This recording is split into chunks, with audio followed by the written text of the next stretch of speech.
সুমনের রিমান্ড আবেদন মঞ্জুর না করা পর্যন্ত আমরা আদালত প্রাঙ্গণে অপেক্ষা করব।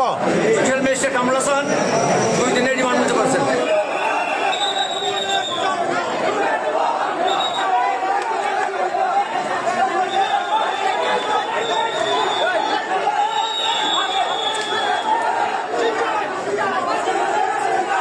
দর্শক, আপনারা জানেন দেশের আলোচিত সাবেক এমপি ব্যারিস্টার সৈয়দ সাইদুল হক সুমন আজকে কোর্টে তাকে আনা হয়েছে। এরই মধ্যে বিএনপি, ছাত্রদল, যুবদল এবং অঙ্গ সংগঠনের লোকজন তার ফাঁসির দাবিতে তারা বিক্ষোভ করছেন। আমরা দেখতে পাচ্ছি আদালত চত্বরে তারা এই অবস্থান কর্মসূচি নিয়েছেন। অনেকেই এর আগে জুতা এবং ডিম নিক্ষেপ করেছেন তার উপরে। আলোর পথে নতুন দিশা এই খুনে শেখ হাসিনার দূষর ব্যারিস্টার সুমনকে আজকে হবিগঞ্জের কোর্টে আনা হয়েছে।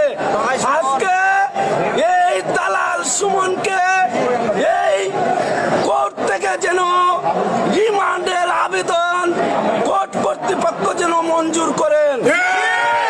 আমরা বলতে চাই এই সুমনের এবং শেখ হাসিনার দূষর হবিগঞ্জের সবচেয়ে বড় দূষর আবু জাহির সহ আরো বিভিন্ন খুনিদের কে জামায় আদরে কোর্টে আনা হয়।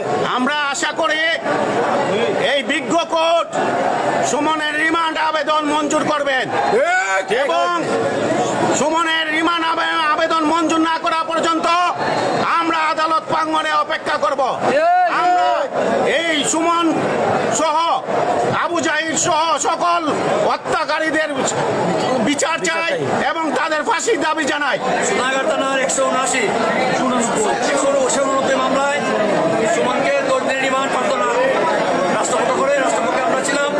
সেই দিন শুনানি হতে ম্যাজিস্ট্রেট কামরুল হাসান 2 দিনের রিমান্ড মঞ্জুর করেছেন। আজকে মোস্ট ওয়ান্টেড আসামি ব্যারিস্টার সুমন সাহেবের রিমান্ড হিয়ারিং ছিল। বিগত বৈষম্য ছাত্র আন্দোলনে উনি একজন মাস্টার মাইন্ড। ওনার নির্দেশনায় এবং ওনার প্ররোচনায় অনেক হত্যাকাণ্ড হয়েছে, যার বিরুদ্ধে সুনির্দিষ্ট অভিযোগ আছে। আজকে তার 10 দিনের রিমান্ড প্রার্থনা